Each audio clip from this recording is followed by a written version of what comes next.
欢迎电视机前的观众朋友走进天津卫视的大型情感节目《爱情保卫战》。本节目由中国广电天津公司独家冠名播出。广电5G192全新号段，全新体验，让爱相连。有请这3对嘉宾，有请。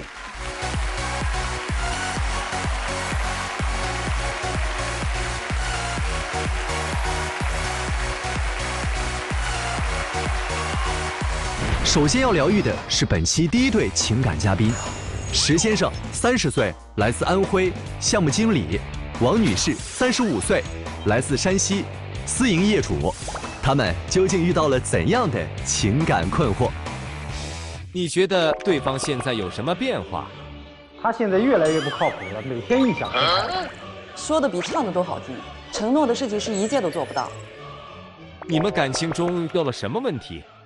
她现在就是个闺蜜脑，完全没有自己独立思考的能力。她就是变心了，还找各种各样的借口。你希望对方做出哪些改变？我希望她能远离闺蜜，多考虑我的感受。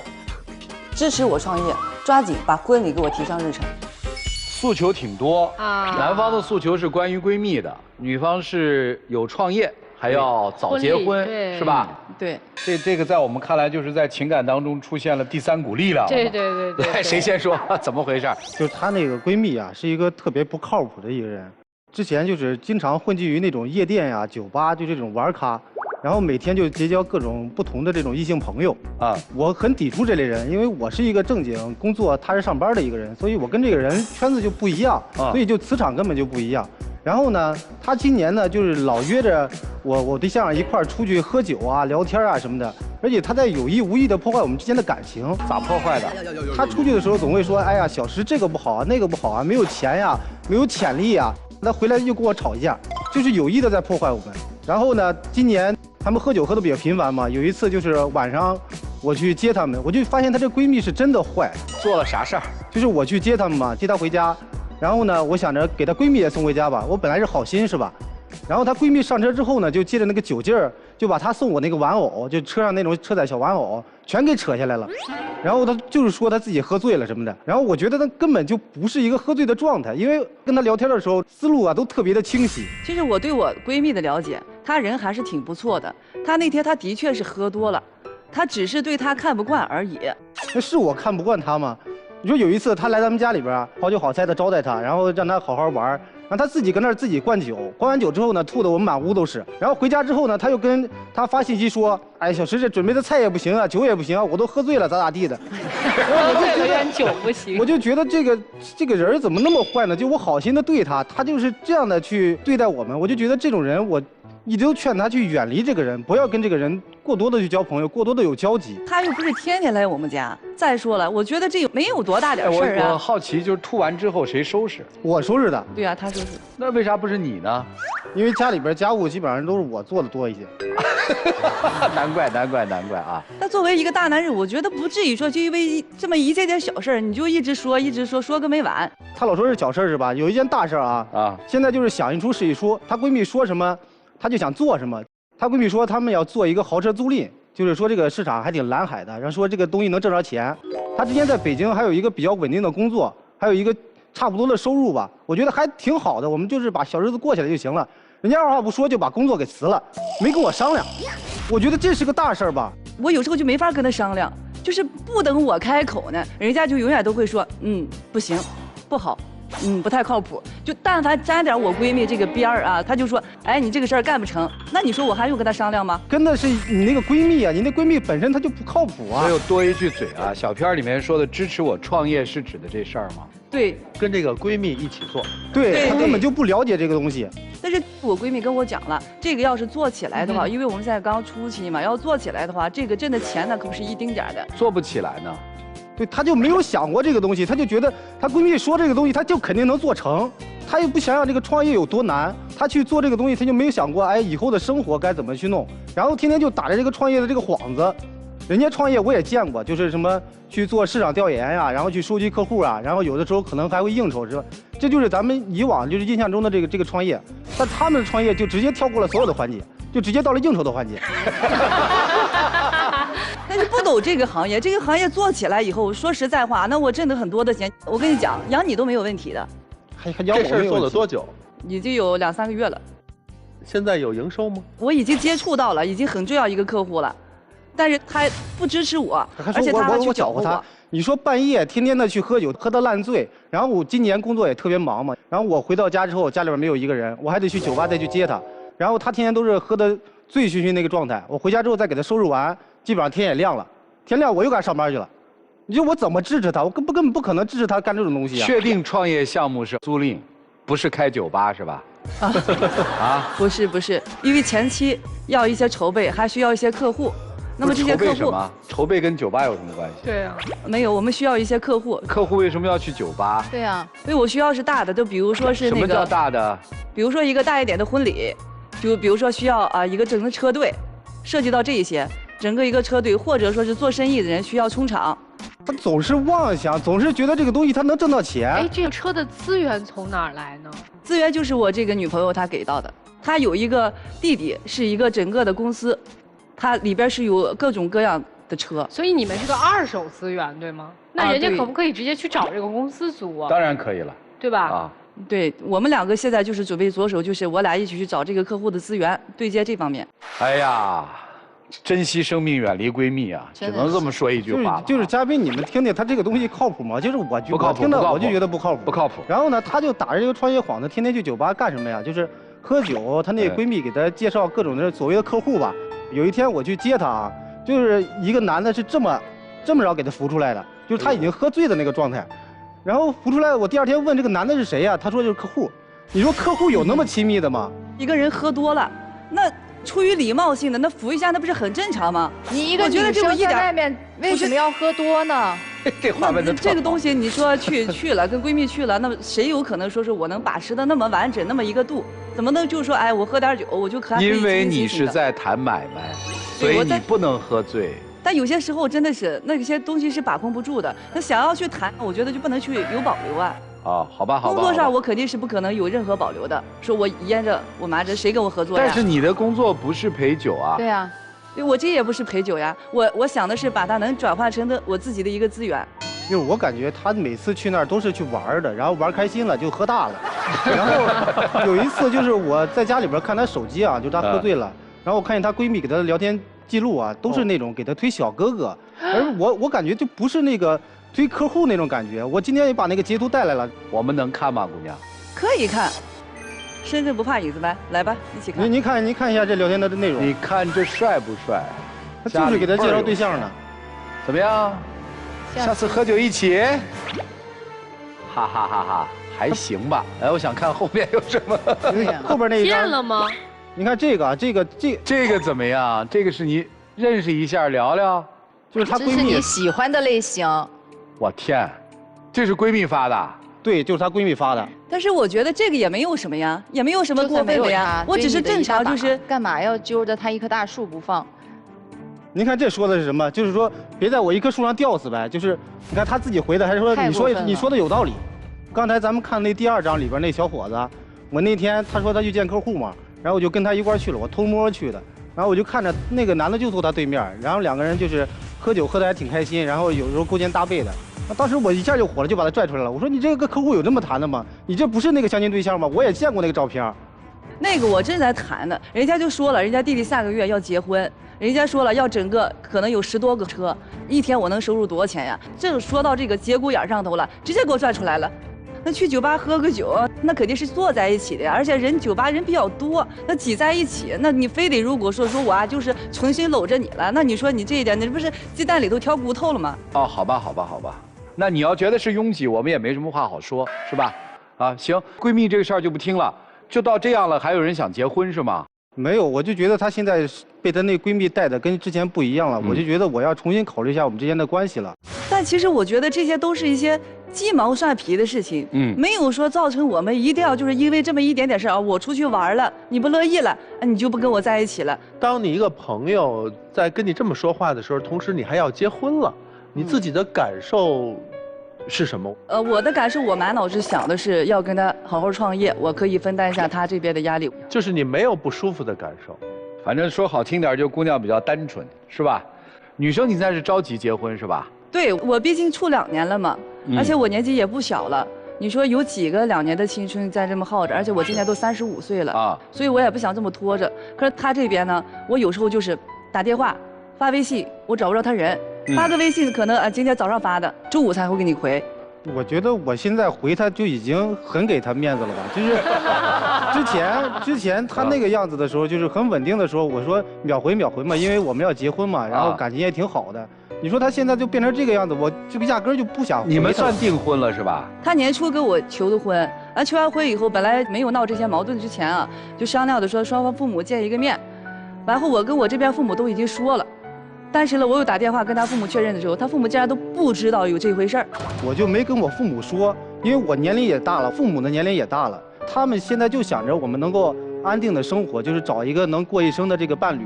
但是后来就出这档子事，我跟我爸妈说到最后，亲戚朋友都来了，都知道了，到最后我们俩再走不到一起，你让二老多伤心啊！所以对你来说，这段情感是岌岌可危的。我是想着我们这段感情，如果他现在还是这个样子的话，我觉得我们就没有在一起的必要了。如果那个闺蜜还是在她中间，然后她觉得跟闺蜜比较近的话，我觉得就没有必要了。如果她不能恢复到以前那个样子，能够跟我安稳的过日子，能够正常找个班上，那现在是不是说这个女生只要在北京找一份踏实的工作，远离闺蜜，这个婚还要结？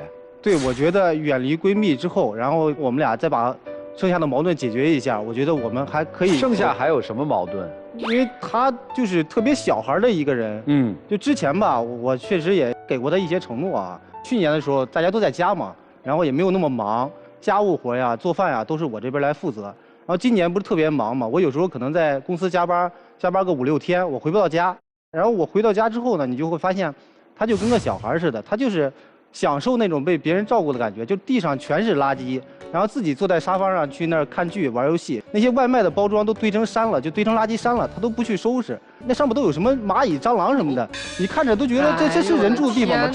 这是一个过日子的状态吗？他还有时间去蹦迪，他还有时间去认识别的异性。可他以前可不是这么讲的，他以前那会儿追我的时候，天天跟我说了，哎呀，你就负责在家貌美如花的去美容了，逛逛街了，什么挣钱我来挣。饭我来做，卫生我打扫。我说了，我那会儿我搁家的时候啊，我父母都让我啥都不做的。他说你跟着我在一起，你也啥也不用做。那现在呢，他就各种挑我毛病。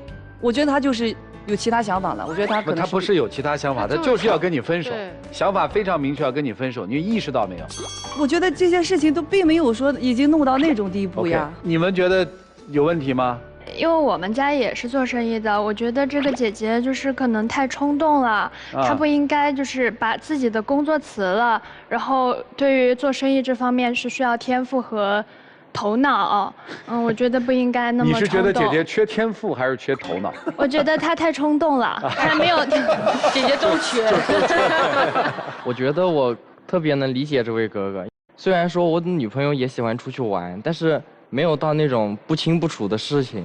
刚才吧，我听他俩说吧，我就感觉吧，不应该跟闺蜜那么近乎了，就是离她远一点，没有那么好挣钱的。就是因为我理解他挣钱不容易，所以我现在做的所有一些事情都是基于我俩感情基础上我才做的这些事情啊。我觉得这个可以挣得更多一点。姑娘啊，你也是离闺蜜远点。有些人的心思吧，不一定是那么正。男朋友多好啊！你看我家这个，你要好好珍惜。坏了，这点题了。核心在你看我家的啊。在场的很多人对您的闺蜜都是有质疑的。来，曲总，曲总是搞过销售的。曲总也是在酒吧天天陪客户吗？真没有，真没有，还敢。酒吧是一个什么场合呢？有的人抱着去谈业务的想法去，有的人抱着去娱乐的。还有的人呢，就是借着谈业务的角度去行自己的私心的。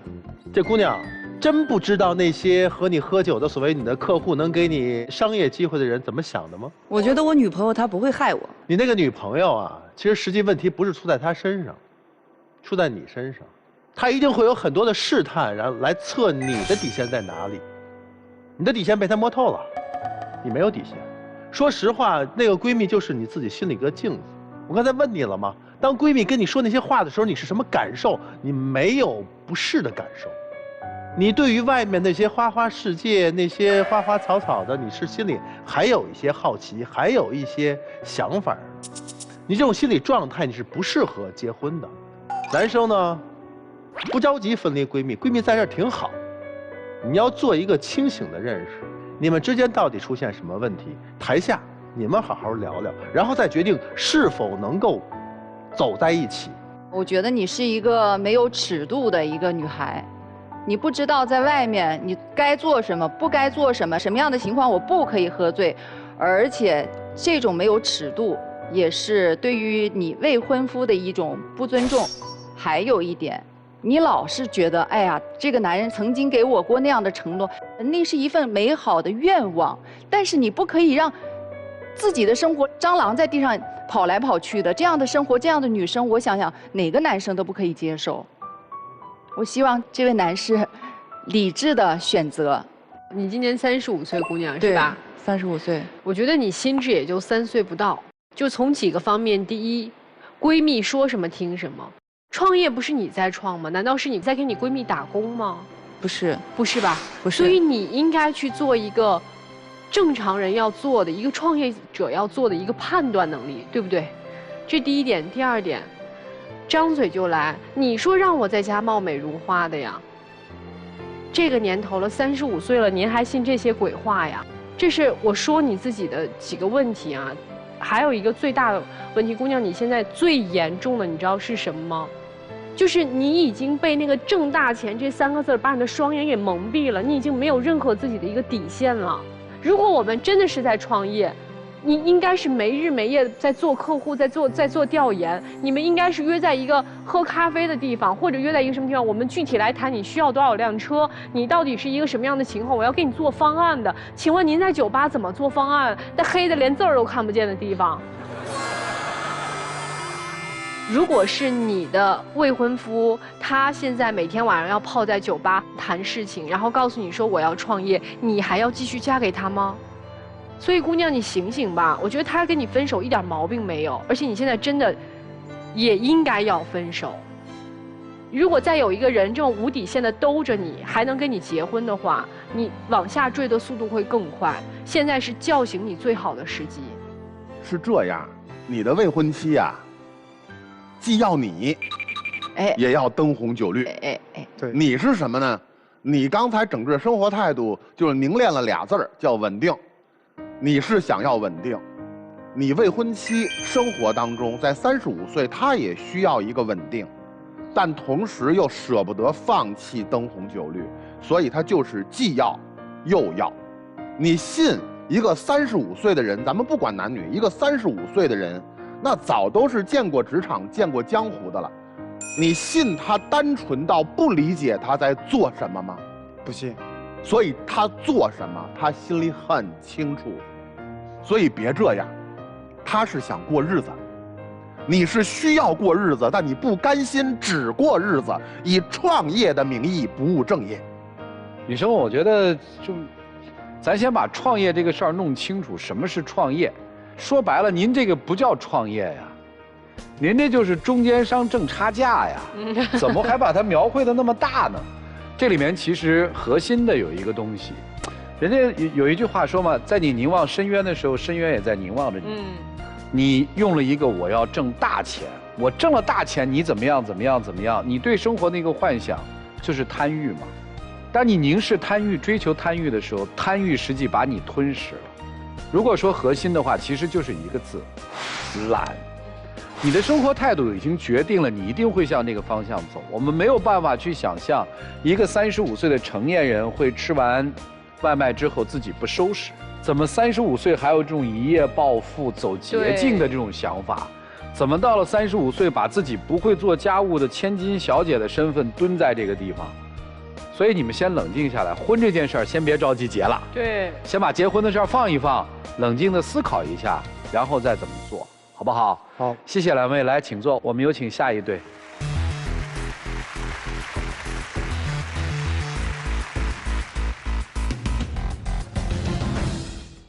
本期第二对情感嘉宾，王叔叔68岁，来自哈尔滨，退休；蔡阿姨67岁，来自哈尔滨，退休。那么他们又遇到了怎样的情感困惑？你认为你们的感情出现了什么问题？我怀疑我们之间出现了第三者。他越老他越不讲理，他太强势了。他现在就是装傻充愣，揣着明白装糊涂。他老翻旧账，对我一点信任都没有。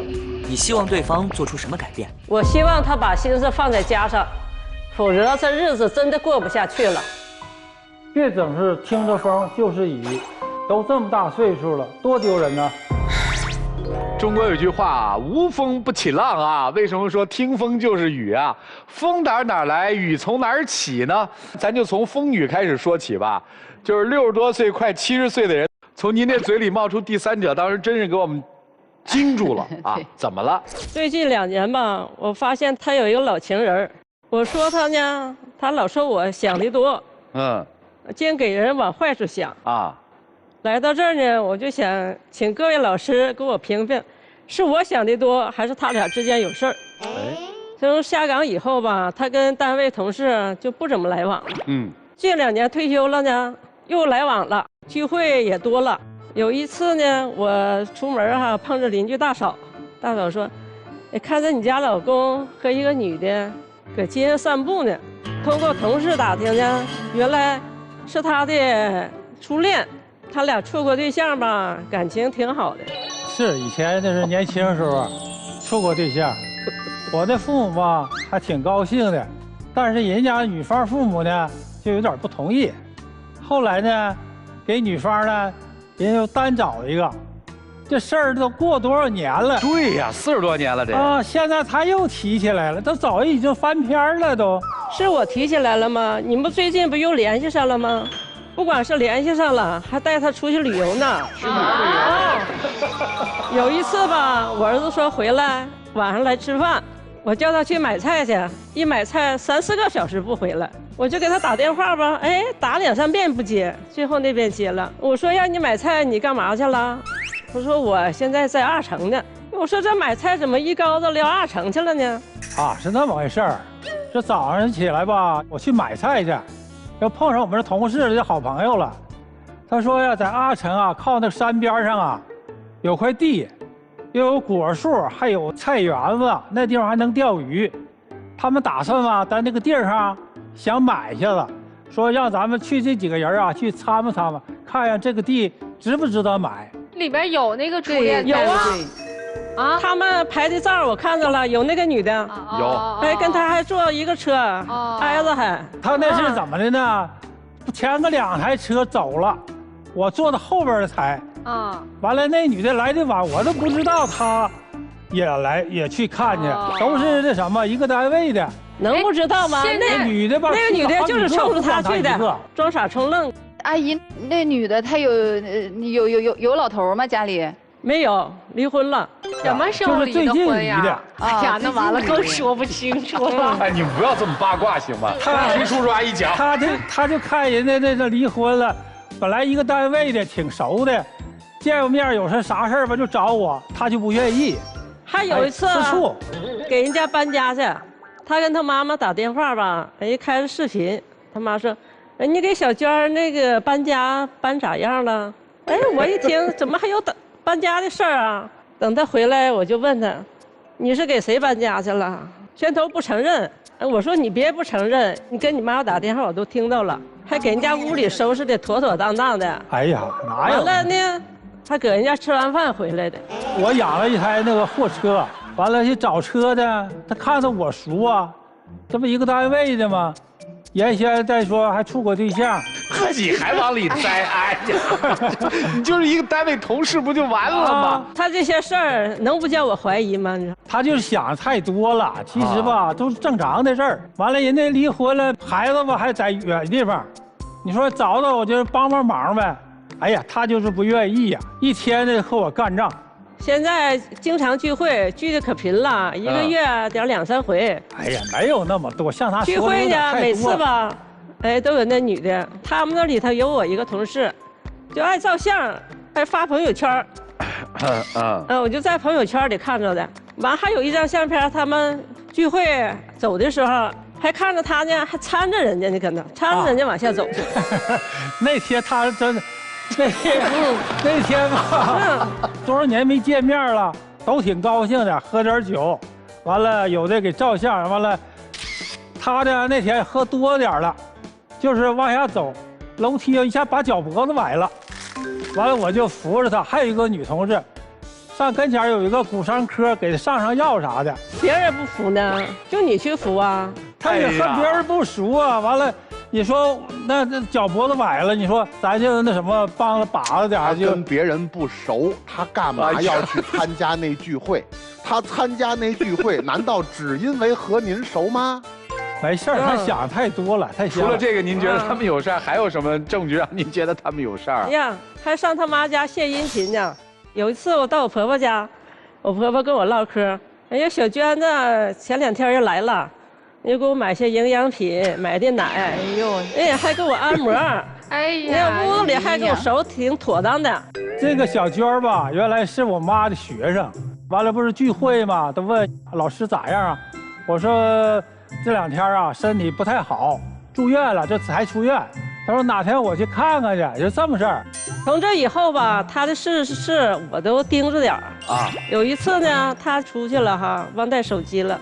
我就翻他手机一看，哎呀，2人照片啊，可亲密了，又挎着饽饽，又搭着膀的。哎呦，嘿，说太严重了。还有他俩的聊天记录，你看看他们的聊天记录，是像那个一般正常关系吗？不像吧？你陪我去一趟吧。王哥，你接我去一趟那个联通的音乐厅吧。王哥，你人真好。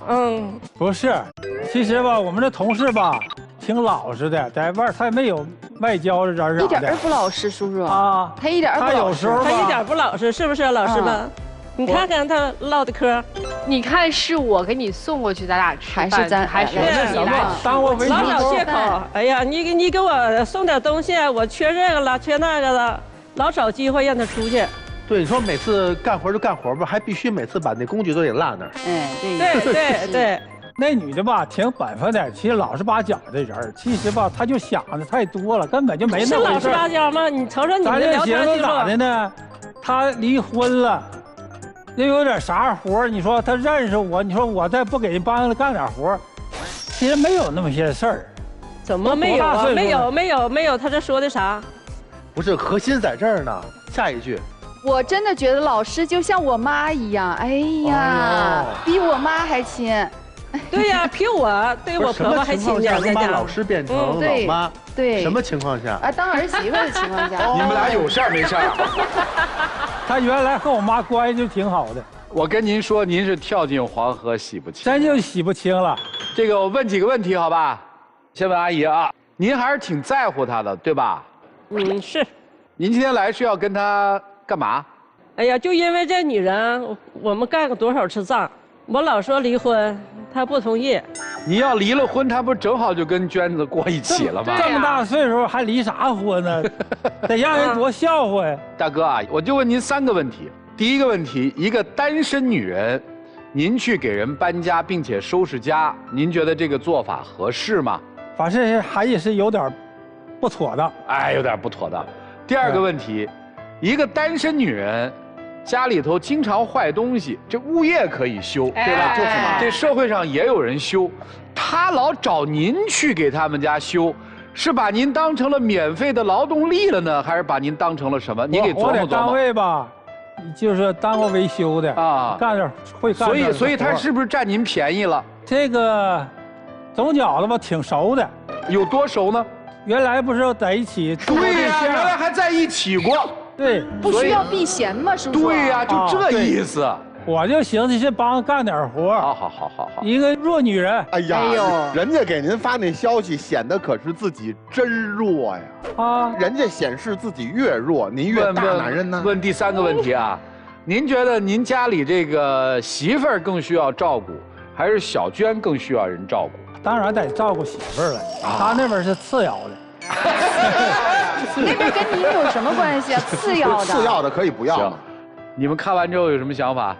我觉得阿姨这边没什么问题，就是确实是叔叔应该是跟那位阿姨走得比较近了，就是怎么着也得避一下嫌。就是你们现在我觉得生活也挺好的，都已经60多岁了，就结婚40来年了，我觉得叔叔可能有一些东西太大大咧咧的了，就是不太谨慎了。我觉得你们男生都一个样，不管岁数大的还是岁数小的，都想的是吃着碗里的，然后再看点锅里的。他们谈业务那些人也是吃着碗里的，看着锅里的，不是谈业务？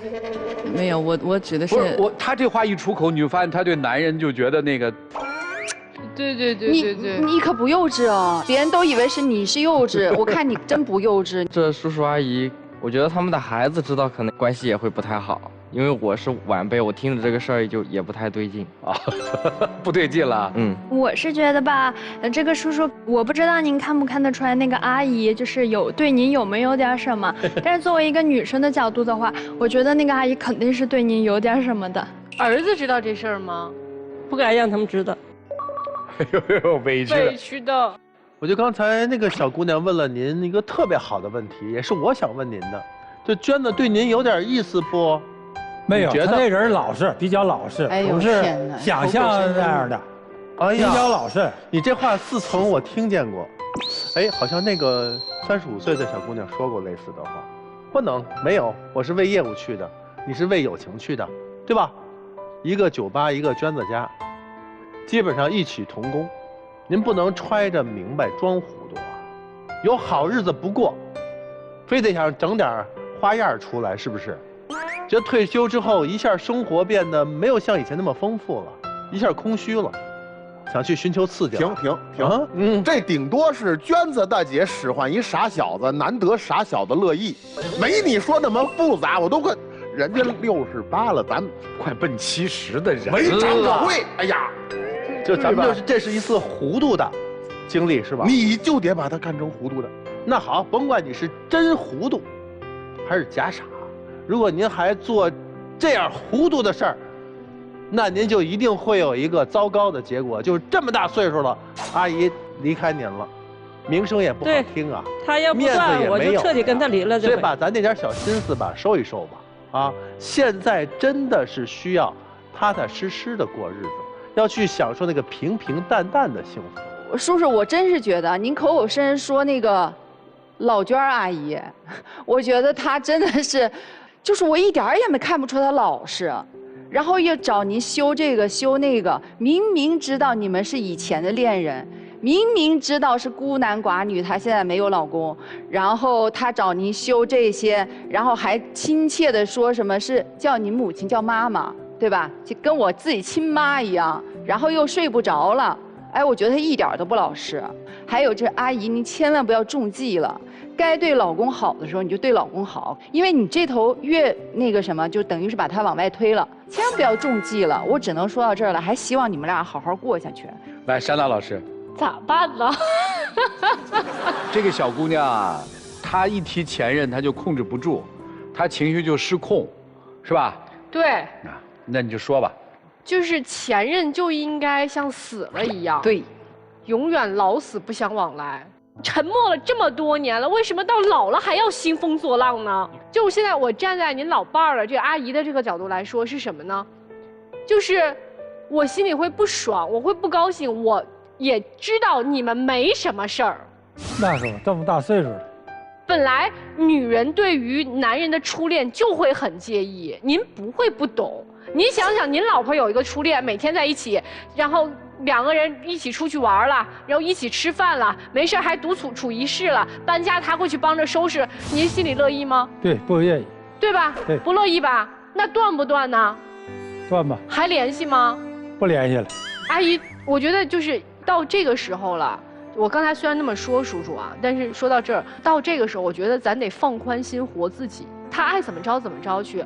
大哥啊，哎，咱们那个地方啊，以前的单位4、5千个同事啊，出门抬头不见低头见，谁不认识谁呀？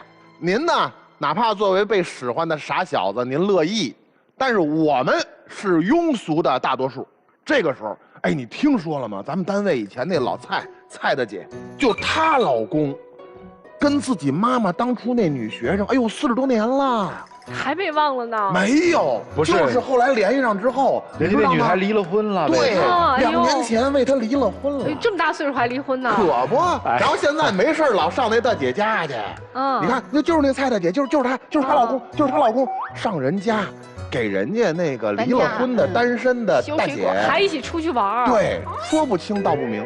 我就告诉您，您不替自己琢磨，您得替儿子儿媳妇脸上挂得住挂不住，您得多想想。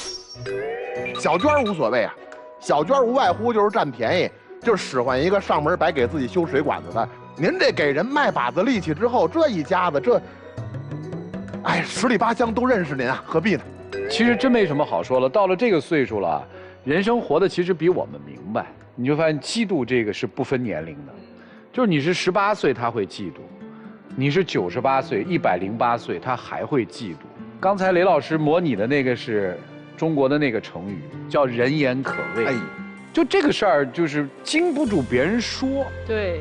万一有这人言怎么办呢？这不夫妻得团在一起吗？对。大姐，我倒觉得你可以把你那些老同事什么的呀，叫在一起吃个饭。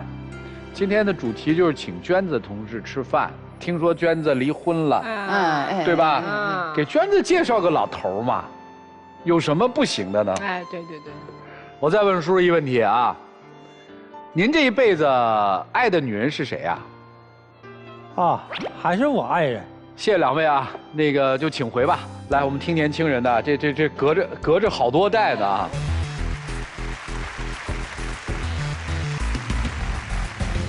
本期第3对情感嘉宾，小杜22岁，来自云南，学生；小雪21岁，来自四川，学生。那么今天他们又遇到了怎样的情感困惑？你觉得你们在感情中的地位平等吗？一点都不平等，他总是高高在上的。不平等，因为他总是把我排在最后一位。你觉得他有什么缺点？不顾及别人感受，特别双标。磨叽、妈宝，还敷衍。你希望他能做出什么改变？给我点时间和空间吧。我就希望他多陪陪我。是在一个学校读书是吗？不是。不是。怎么认识的？从小就认识。我爸妈在昆明工作，他呢是昆明本地人。我小学是在昆明读的。哦，小学同学是这意思吗？嗯，对。什么时候开始谈恋爱的呀？大学，我初2的时候转回去了，但是每年我还是会，就是一放假就回昆明来，大家就见面啊、聚会啊什么的。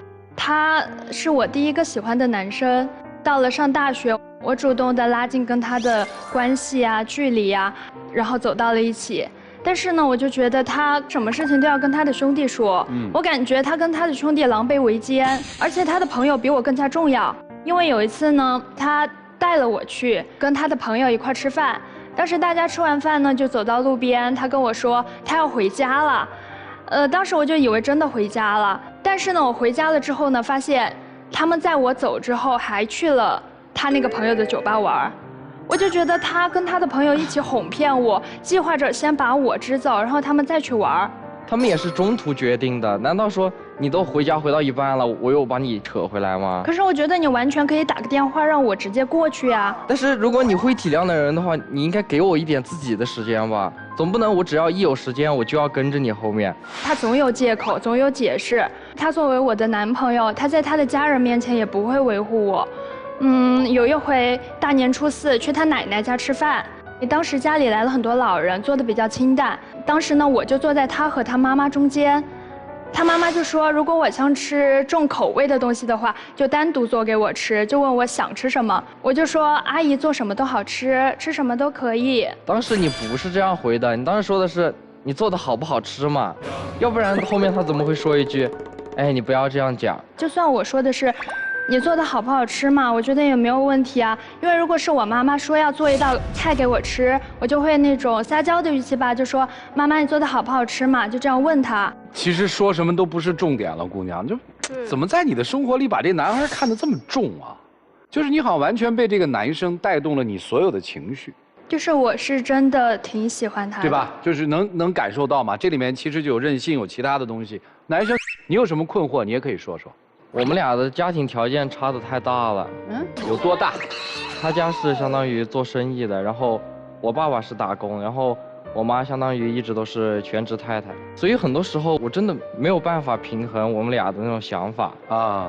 就比如说有一次跟他天天出去，我都没有钱了身上，我连泡面都吃不起了，然后我就去看那些那种兼职信息，我想找一份工作好赚点钱。然后当时他看完一本书，他又想来跟我分享。然后他又打电话给我，但是当时我饭都吃不上了，我还怎么去照顾他呢？而且他说的什么诗词歌赋、人生哲学，我也没看过呀。那你说你不喜欢这些，那上次我不是还给你写了一幅《少林赋》吗？他也挺喜欢的呀，他说到也很感动。为什么这么选那么大个作品啊？因为我觉得里面有一句诗词很打动我嘛。哪一句？色受魂语，心于于侧，就是讲喜欢的人在旁边就很开心。今天有没有带来？那个作品很大啊。是全部都把它拓磨下来了还是？对。哇，自己抄的是吧？零的。对，因为它太大了，没有地方挂。哇。用了多久？差不多不间断写7、8天吧。你送给他？就是希望他能够记住我。你说林这笔字真好。哎，这字写的真的好，林的这真的写的好，真好，对吧？所以男生，我特别想知道，当你收到这幅字的时候，你什么感受？我感觉非常感动，但是我感觉没有办法报答他呀。我既没有钱去做一个什么，买一个什么奢侈品，这是压力山大。那你怎么回馈呢？我不是也给他写过情书吗？字写少了还不乐意，后面这就是吧？好不容易写3封。岁月不居，时节如流。亲爱的宝宝，这是我们相识的第8个年头了。这漂亮啊，这小文字很干练啊。最后听这个呀，今日没有晚霞，天气转凉，风也轻了。浪漫也有代名词，鲜花、晚风、拥抱、接吻、信函。我想我们该见面了，绝对好啊！你看，你注意这句啊，我曾偏爱于月色，想做一缕融融的月光，温柔却又孤傲，冷清又艳艳，很内秀啊！这是个文青啊！从信里面看，他的心思是很细腻的，他也有他的感触，应该是属于那种敏感的人，尤其是在财富面前。越敏感的人，你青年时期处理这种事就不知道该怎么处理，这个你能理解他吗，姑娘？除了他所说这个东西之外，现在还有什么是在你们的这个情感里让你们的情感不舒服？我觉得他有点妈宝啊，这个我们怎么理解？当时我约他晚上出去吃烧烤，他妈妈知道了之后要跟我们一块儿去，确实吃烧烤的过程当中，他妈妈很照顾我，就是一直问我喜不喜欢这个，喜不喜欢这个。他应该是要给我买，然后到了最后结束的时候，他妈妈说问我喜不喜欢香水。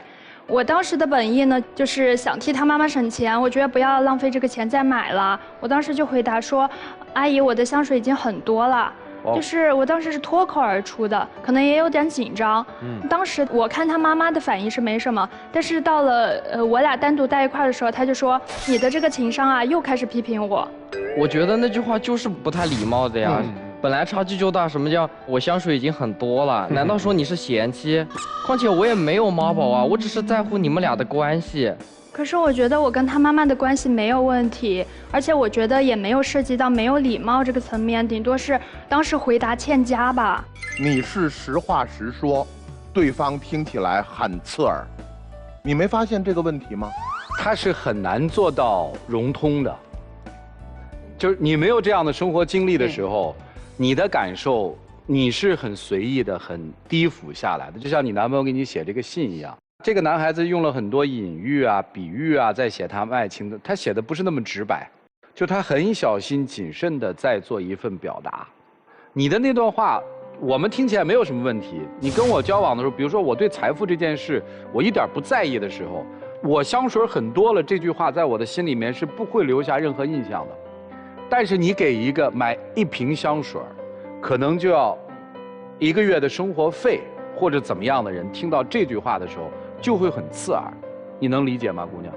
所以这里面没有他是不是妈宝，就是你要用心放下来，去感受一下你男朋友的那个内心的感受。所以我想问男生，你跟他谈恋爱，你累吗？累，我感觉我非常的高攀不上他啊，够不着嘛。是的。女生你能理解他的那种感受吗？我就是理解不了。你是没法理解。就是我觉得他非常的双标，就是每次我出去我都给他报备什么的，但是他出去的时候他又从来不给我发消息。他有一次和姐妹出去泡温泉，然后我第1天下午就给他发了消息，他到第2天晚上都没有回我。到后面我跟他提起这个事，他说他说他在泡温泉看不了手机，你没泡过温泉你不懂，啊，所以他介意的是你不懂，这就是为什么他会觉得有巨大的压力。我觉得他就是跟我在一起顾虑太多了，我怀疑他根本就不想跟我在一起。你看，他也敏锐地感受到了问题所在嘛。我觉得这个弟弟吧，他可能就是确实两边的家庭差距比较大，他比较自卑和敏感。但是我觉得这妹妹挺好的呀，一心一意都在想着他。我女朋友这样的话，我觉得我很珍惜她，就是小伙子应该好好去努力。我觉得两个孩子都挺好，但是可惜你们处在一起挺难的，以你们现在的能力阅历，可能接不住这份感情。两个人在一起，不是说你好我好就能在一起很幸福，而是说你我都在一起很合适，在一起很放松。男生很明显嘛，在一起不放松。这封信上啊，我读到另外一种感觉，就是他其实挺骄傲的。每个人的成长经历、经验、获得的东西不一样，所以在一起的时候，两个孩子都不错，但就是这么不对付。所以我觉得你们两个啊，试着分开一段时间，看看你们分开之后，你们对彼此的思念，对彼此在一起这件事情是否是你生活当中必不可少的。这个弟弟写的这个情书，我看了几句之后，我就没想看。为什么呢？因为我觉得太用力了，真的也不是那种平时的、很真挚的、朴实的感受。就非常，咱们有共同的感受。对对对，它像是写一篇作文，要给到老师看，得一个满分。然后呢，也能看出你是有一定才华的，而且我想必这种，就是有一定才华和内秀的人，心里都是有几分小骄傲的。所以呢，你们俩到今天，从最开始的时候，你一封我一封，愿意去写，一到今天，你是有一点不想演了，你觉得很累了。你们两个人未来会面临很简单的一个问题，女生买了一束花，我觉得这是情调，男生觉得这是浪费，鲜花，对吧？有必要吗？你买鲜花干嘛？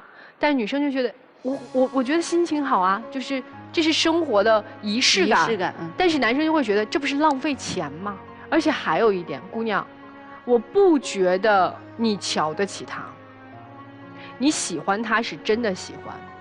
但是可能在你的潜意识，你自己也没有意识到的一个部分，你是瞧不起他的，你有一种高高在上的感觉。中间你有一句话，就是你跟他说那个你没泡过温泉，你不懂。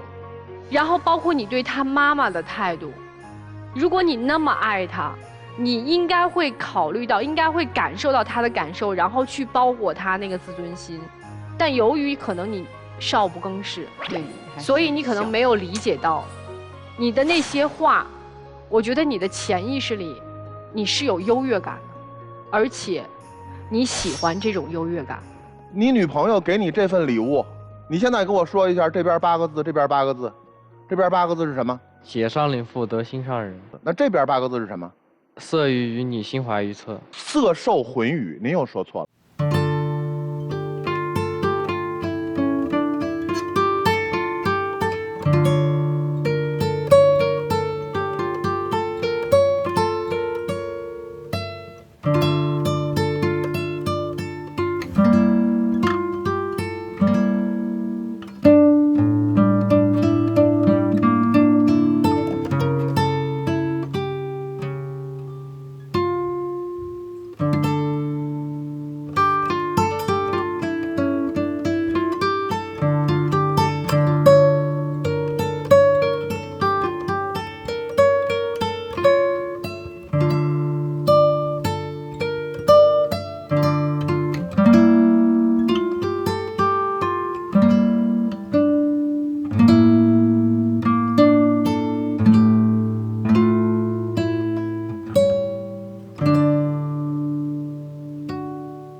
变啊。对，挺好的呀。对，我觉得我们不能用一个年近50岁老头的思维去衡量年轻人。是，只有到了40、50岁活得玉润珠圆的时候，才知道送礼送的是别人喜欢的。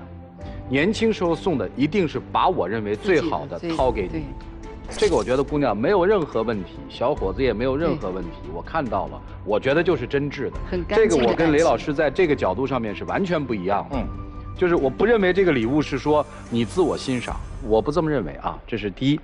第二是说我一直在想那个事儿，就是能不能跨越。就在文学作品里的爱情是很难有跨越的，但是在现实生活里面，我们看到的跨越的故事比比皆是。这里面有一个核心的问题，条件好的放下来，多体谅一点就好了。大小姐的习惯把它拿来谈恋爱，一般的男人是受不了的。我是特别希望他们俩好。我也希望。我觉得如果有一个信念，愿意为自己的情郎抄10米长卷，为什么不可以挑战一下自己呢？我是愿意相信爱情是有力量的，它可以冲破好多的东西。行了，我们要聊的大概就是这样。我们要谢谢这个3对情侣跟我们做的分享，然后大家想一想，一会儿要不要出来，要不要做选择？谢谢你们，来，请回，请回，请回。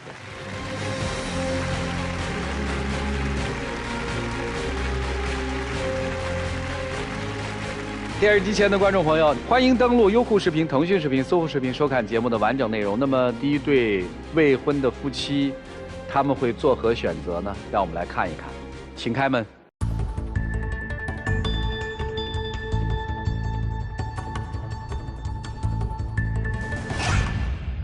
对，男生已经完全就分手的态度了。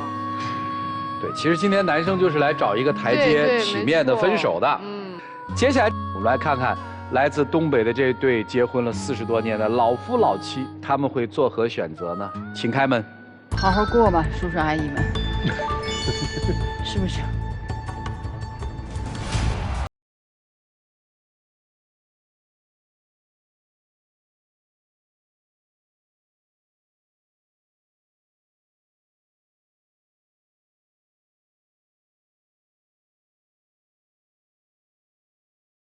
还要一直的爱下去。对，行了，我们一起见证属于您2位的浪漫时刻。呦呦呦呦！哎呦呦呦呦！再过几年就该金婚了。祝你们身体健康、幸福快乐每一天啊！谢谢2位。谢谢老师，谢谢老师。下一对是重点猜。我觉得会分开，可能是男的分开，男的走。第3对我不希望他们分开，内心是不愿意他们分开的，但是有可能出现的结果是，别分开。我是希望他们分开，我觉得他们也会分开。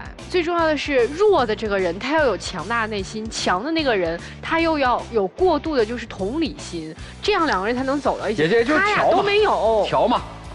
哎，来看看他们自己的选择是怎么样的。电视机前的观众朋友，我们节目的唯一官方报名热线是0223606301，情感困惑的观众可以来电报名，不收取任何的费用，小心被骗。来看看这对年轻朋友自己是怎么选择的，请开门。